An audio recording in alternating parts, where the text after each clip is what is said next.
Okay, I'm going to go over how to take out your EP8 motor on the Orbea Rise. This is a 2021 MLTD version.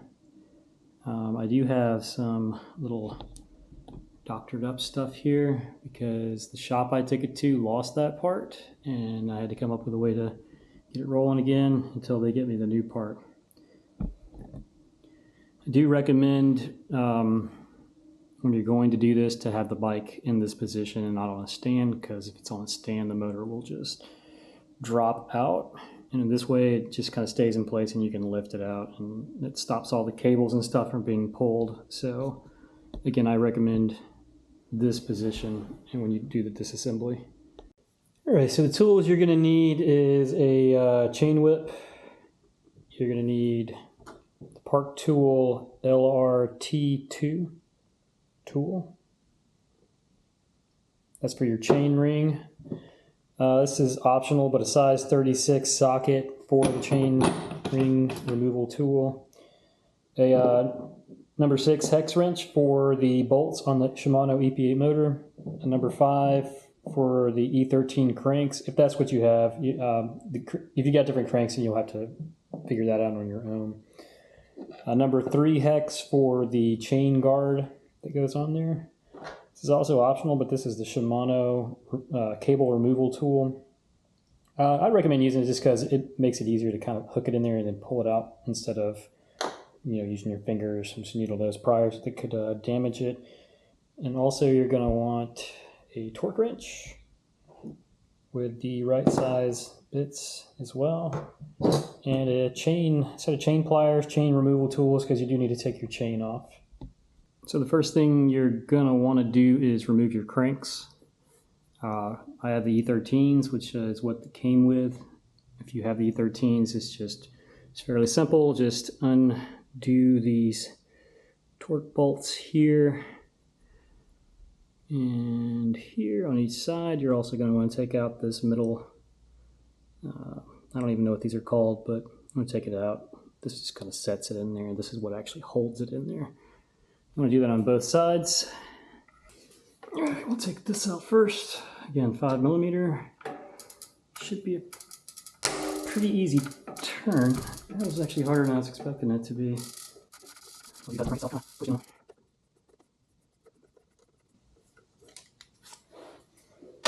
Loosen up our things. You can actually find, I think on the crank ring here, there's actually a notch built in somewhere to help with getting this one out.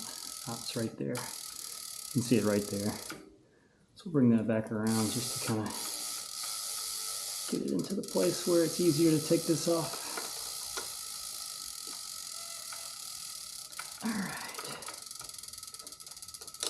If it doesn't do it all the way, just loosen it up. And this is a tension bolt. Okay, just as easy as that. That should come right off. Just a little wiggle. And that's all you got to worry about. We'll do the other side. Not really any difference, so there's no reason to show this on camera. Where's that? Okay. Show it.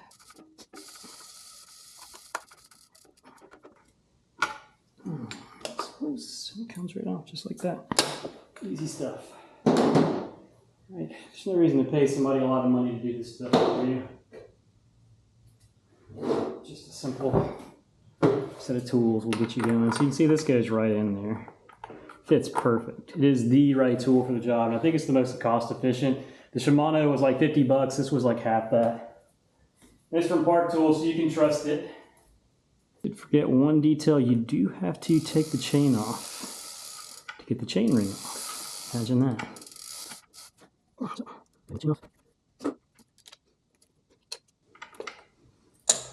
You don't have to do any more than that.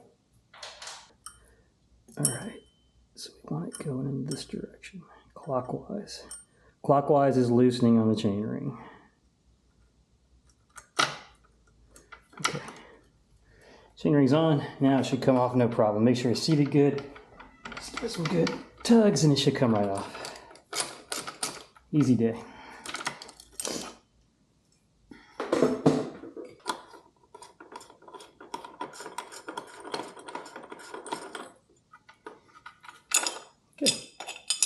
That's it for your chain ring. Just, again, make sure you keep up with your parts in case you need. It's a good time to clean your chain ring also if you haven't. Now we want to get this chain guard off. Forgot about this one as well. I think that's a 3mm. Let's see. Yep, this is a 3mm.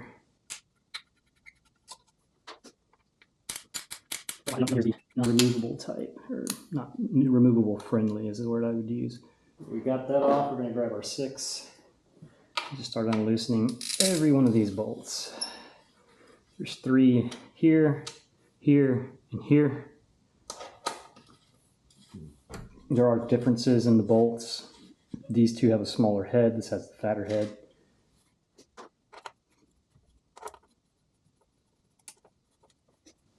See the difference here? Fatter head goes up the front. This one goes here.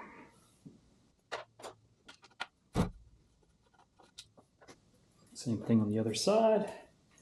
Same locations as well.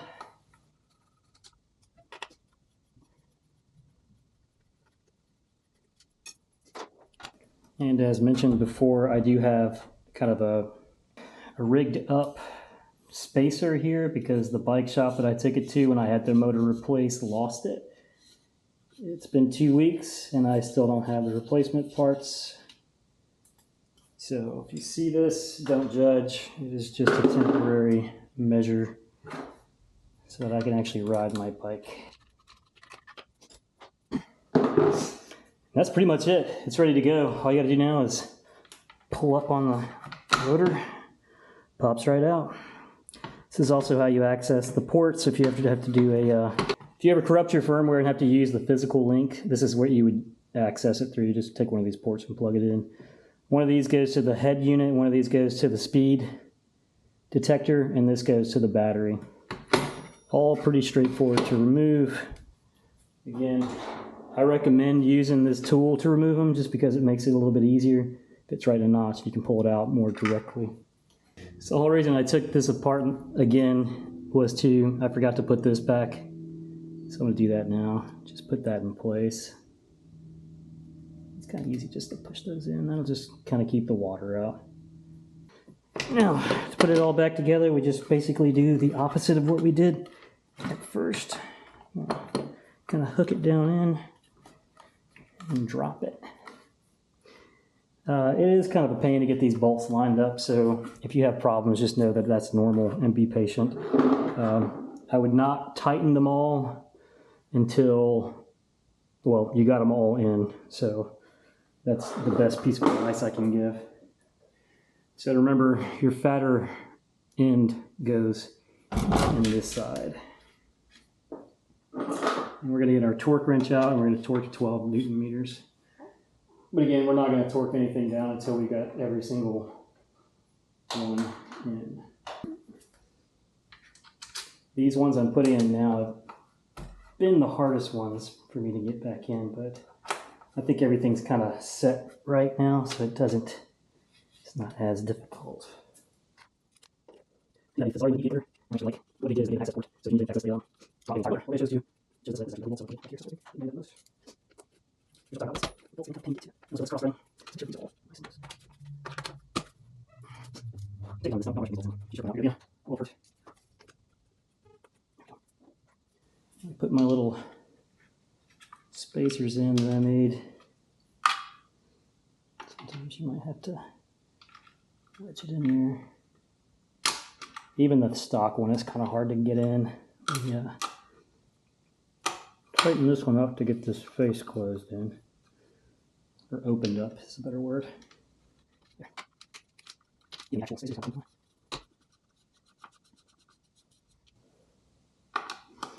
Let's get them sort of tight until we get the torque wrench.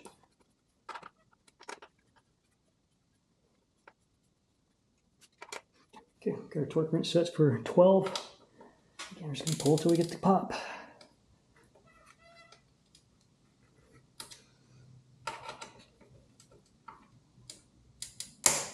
There we go, one more. Yeah.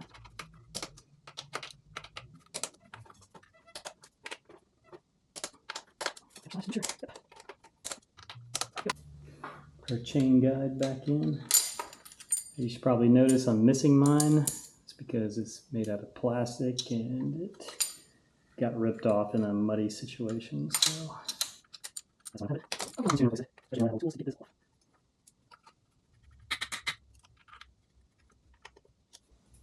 take our chain ring and actually put it back on. This is a counterclockwise. Tighten this over here.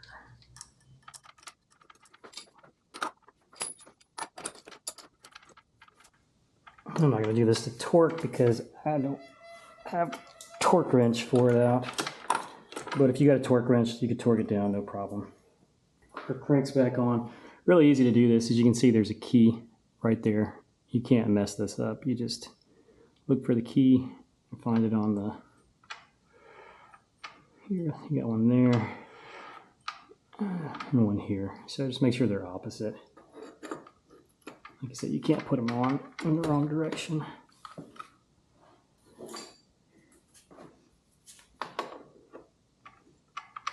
There is a way to do this, or a particular way these are supposed to go. Let me know. Otherwise, I think this is just fine. There, perfect. That's all there is to it. Now we'll torque these back down to, it says 12 to 14. But first, put these guys on. Number 5 back. This one only goes to 4 Newton meters. It's very light. But you want to do this before you torque these down. Sort of tight so then we can get the torque wrench out.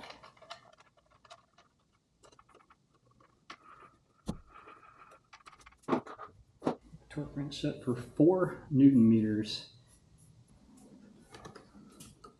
Again, really light. And barely anything. 4 Newton meters is not a lot of torque. Okay, now we'll set it to 12. You're going to want to do this on both sides multiple times because as you tighten one, it loosens the other. So again, you'll see after we tighten this one that the other one will be not to torque because we squeezed it a little bit more. So we get a little bit of turn out of this until we get it down. We get it on the other side just to make sure. Good to go.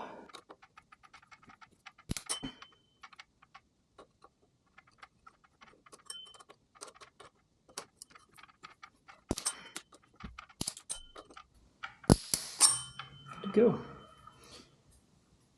You just put your chain back on and that's it. You dropped your motor. You could access it, you can take it out, you can replace it, you can pull it out. Your battery out, which I don't ever do because I don't have a reason to yet. That's about it.